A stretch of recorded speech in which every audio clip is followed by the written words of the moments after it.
Went to Target to buy kids' সেদিন clothes. গেলাম বাচ্চাদের কাপড় কেনার জন্য টার্গেটে।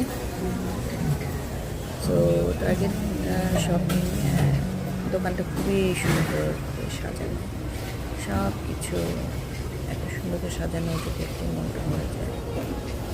এই সামনে থ্যাঙ্কসগিভিং আসছে, সেই জন্য বিভিন্ন ধরনের জিনিস তারা সাজিয়ে রেখেছে। এখানে দেখতে পাচ্ছেন ক্রোকারিস, সুন্দর সাজানো। আমরা এগুলো কিনতে আসিনি, আমাদের সময় কম ছিল, আমরা আসতে থেকে চলে গিয়েছিলাম। পরেই ক্লথিংয়ের যে এখানে দেখো কিটক্যাট সব চকলেট, আবার এখানে দই, খুব সুন্দর সুন্দর দই ছিল।